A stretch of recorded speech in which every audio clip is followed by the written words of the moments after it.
విష్ణుకుమార్ రాజు గారు. అధ్యక్ష, గౌరవ మంత్రివర్యులు చెప్పిన సమాధానం అధ్యక్ష, టెక్నికల్గా వారి సమాధానము కరెక్ట్ అయితే అయి ఉండొచ్చు అధ్యక్ష. బట్ 48,000 మంది కార్మికుల దృష్టిలో మాత్రము ఇది సరి అయిన సమాధానం కాదుగా అని వారు అనుకుంటారు అధ్యక్ష. దానికి కారణం ఏంటంటే అధ్యక్ష, నాకు సప్లిమెంటరీస్ కూడా లేవు అధ్యక్ష. కాబట్టి దయచేసి కొంచెం 2 minutes ఇవ్వాల్సిందిగా కోరుతున్నాను అధ్యక్ష. గౌరవ ముఖ్యమంత్రి నారా చంద్రబాబు నాయుడు గారు ఆయన కంప్లీట్ రాజకీయ అంతా ఉపయోగించి అధ్యక్ష, ఆయనకున్న అనుభవాన్ని ఉపయోగించి అత్యంత అద్భుతమైన పథకం స్త్రీ శక్తి పథకం అధ్యక్ష. ఆ స్త్రీ శక్తి పథకాన్ని ప్రజలు అత్యంత అద్భుతంగా ఆదరిస్తున్నారు అధ్యక్ష. ఈ ఆంధ్ర రాష్ట్రంలో more than 40 crores of people, అంటే 40 కోట్ల దాటి ఆగస్టు 15, 2025లో మొదలుపెట్టినప్పటి నుంచి 40 కోట్ల ఫ్రీ టికెట్స్ ఇవ్వడం జరిగింది అధ్యక్ష. అంటే ఒక్కొక్క మహిళకి 2,500 రూపాయల నుంచి 3,000 రూపాయల వరకు ఆదాయం వచ్చే అద్భుతమైన పథకం అధ్యక్ష. ఈ పథకాన్ని ఉపయోగించుకుని మహిళలందరూ సంతోషంగా ఉన్నప్పటికీ కూడా ఆ పథకాన్ని సరియైన విధానంలో తీసుకెళ్లి ఆర్టీసీ కార్మికులు మాత్రము మానసికంగా క్షోభిస్తున్నారు అధ్యక్ష.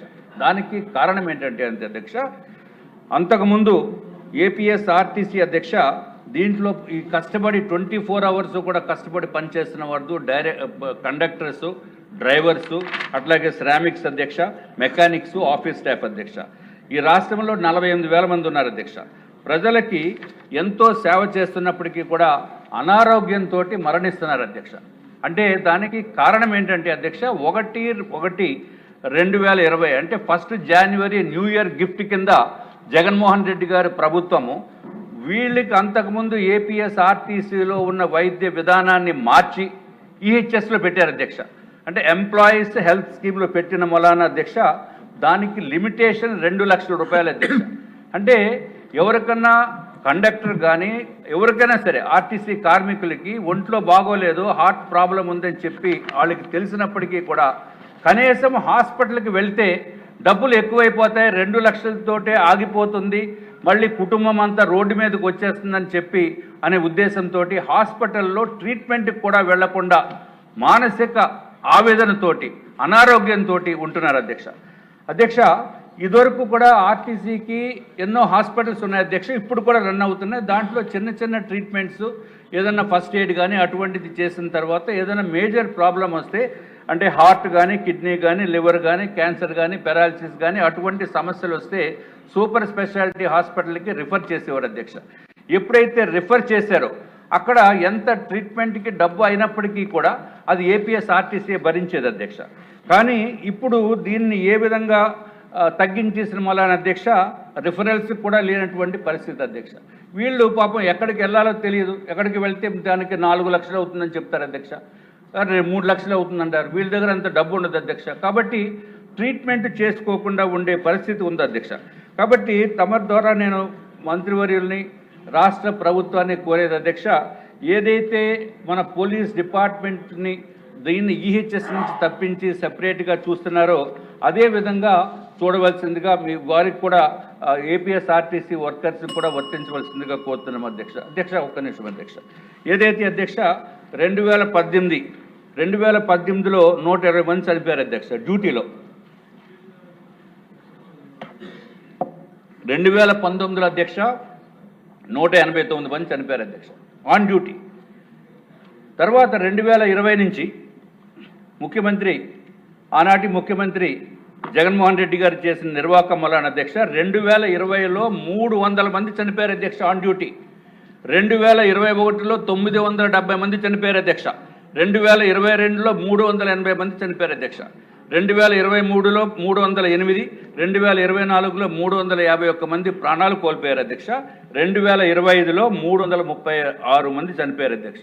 ఇప్పుడు 2026 నుంచి జనవరి 1 నుంచి అధ్యక్ష జనవరి 15 లోపల ఈ జనవరి ఎండింగ్ వరకు 32 మంది చనిపోయారు అధ్యక్ష. దీంట్లో వాళ్ళు చనిపోయి ఇంట్లో చనిపోవట్లేదు అధ్యక్ష, ఆన్ డ్యూటీ స్టీరింగ్ మీద ఉండగా హార్ట్ అటాక్ వస్తుందని చెప్పి ప్రయాణికుల్ని రక్షణ కల్పించాలనే ఉద్దేశంతో బండి సైడ్కి తీసి అక్కడ ప్రాణాలు వదిలేస్తున్నారు. సన్నివేశంలో చెప్తున్నారు మీరు. సింపుల్ గా చెప్పండి సార్. టైం 3 నిమిషాలు అన్నారు, 3 నిమిషాలు అయిపోయింది. అంటే 48,000 మంది ఇష్యూస్ అధ్యక్ష. కాబట్టి నేను తమరి ద్వారా కోరేది ఏంటంటే అధ్యక్ష, దయచేసి వాటిని ఈహెచ్ఎస్ నుంచి తీసి నార్మల్గా పాత పద్ధతి ఏ విధంగా అయితే ఇదివరకు ఏపీఎస్ ఆర్టీసీలో ఉండేదో అదే విధంగా చేయవలసిందిగా తమరిని కోరుకుంటున్నాం అధ్యక్ష. ఇంకొక విషయం అధ్యక్ష, వీళ్ళకి ఈ డ్రైవర్స్, కండక్టర్స్, గ్యారేజ్ సిబ్బంది అధ్యక్ష ఖాళీలు ఉన్నాయి 14,000 మంది ఉన్నారు సార్. 14,000 మంది ఖాళీలు ఉన్నాయి అధ్యక్ష. బస్సుల సంఖ్య పెంచవలసిన అవసరం ఉంది, సిబ్బందిని పెంచవలసిన అవసరం ఉంది. ఆర్టీసీ అధ్యక్ష 8,716 బస్సెస్ ఉన్నాయి అధ్యక్ష. హైర్ బస్సెస్ 2,779, అంటే టోటల్గా 11,495.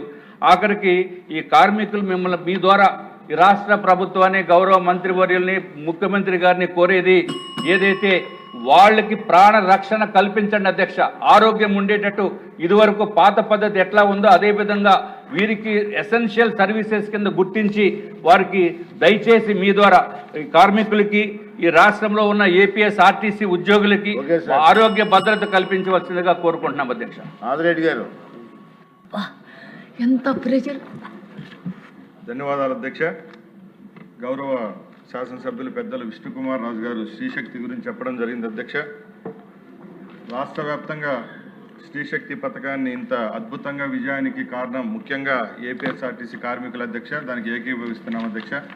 ముఖ్యంగా జనవరి 2020 తర్వాత ఏపీఎస్ఆర్టీసీ పీటీడీ కింద విలీనం చేసుకున్న తర్వాత ఏపీఎస్ఆర్టీసీ గతంలో ఏవైతే సదుపాయాలు కల్పిస్తున్నారో అధ్యక్ష అవన్నీ ఇప్పటికే కల్పిస్తున్నాం అధ్యక్ష. దానిలో భాగంగానే రాష్ట్ర వ్యాప్తంగా 19 డిస్పెన్సరీలు జిల్లా కేంద్రాల్లో ఉన్నాయి అధ్యక్ష.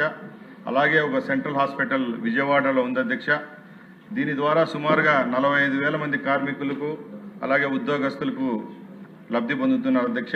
అలాగే ఆర్టీసీ ఉద్యోగ కుటుంబాలు కూడా కన్సల్టేషన్ మరి వారికి సంబంధించిన మందులకు కూడా ఈ యొక్క స్కీమ్ ద్వారా వాళ్ళకి అందుతున్నాయి అధ్యక్ష. అలాగే ఏదైతే ఈహెచ్ఎస్ స్కీమ్లో ఈ ప్రభుత్వంలో విలీనం తర్వాత ఏపీఎస్ఆర్టీసీకి దక్కిందో దానిలో భాగంగా గతంలో లాగా కాకుండా ఇంకా మెరుగైన వైద్య సదుపాయాలు కల్పించేదానికి కూడా అవకాశం ఉంది అధ్యక్ష. దీని ద్వారా 1900 హాస్పిటల్స్లో ఈ పథకాన్ని ఎవరైతే వీళ్ళు 45,000 మంది ఉద్యోగస్తులు ఉన్నారో వాళ్ళందరికీ అందుతున్నాయి అధ్యక్ష. ముఖ్యంగా ఈహెచ్ఎస్ పథకం కింద రాష్ట్రంలో హైదరాబాద్లో కూడా మంచి వైద్య సేవలు అందించేదానికి అక్కడ కూడా ఒక హాస్పిటల్ ఉంది అధ్యక్ష.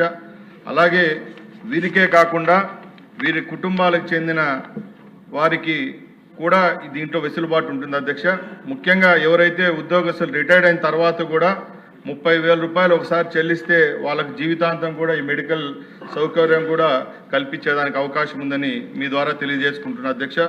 అలాగే గౌరవ శాసనసభ్యులు అడిగినట్టు ఈహెచ్ఎస్ కింద 2 లక్షల రూపాయలు ఏదైతే సూపర్ స్పెషాలిటీ హాస్పిటల్స్కి ఇస్తున్నామో అది కాకుండా నెక్స్ట్ ఇయర్లో వాళ్ళు దీనికి అప్లై చేసుకుంటే ఇంకా 2 లక్షల రూపాయలు అదనంగా కూడా ఇచ్చేదానికి అవకాశం ఉంటుందని మీ దగ్గర తెలియజేసుకుంటున్నా అధ్యక్ష. ముఖ్యంగా ఈ ప్రభుత్వంలో మెడికల్ రీఇంబర్స్మెంట్ క్లెయిమ్స్ ఏమి ఉన్నాయో దాని ద్వారా కూడా టోటల్గా 2020 సంవత్సరంలో సుమారుగా 734 మందికి 4.85 కోట్ల రూపాయలు కూడా చెల్లించడం జరిగిందని సభాముఖంగా తెలియజేసుకుంటున్నా అధ్యక్ష. అలాగే కడప శాసనసభ్యులు మాధవిరెడ్డి గారు అడిగినట్టు ఈరోజు ఏదైతే పెన్షన్ విషయంలో మనం మామూలుగా వచ్చే పెన్షన్ కంటే ఇది తక్కువ ఉందని చెప్పారు అధ్యక్ష. అది కూడా మా దృష్టిలో ఉంది. తప్పకుండా గౌరవ ముఖ్యమంత్రి గారితో చర్చించి దీని మీద కూడా ఒక సానుకూలమైన చర్యలు తీసుకుంటామని మీ ద్వారా తెలియజేసుకుంటున్నా అధ్యక్ష. క్వశ్చన్ నెంబర్ 1142 రెవెన్యూ మినిస్టర్ గారు.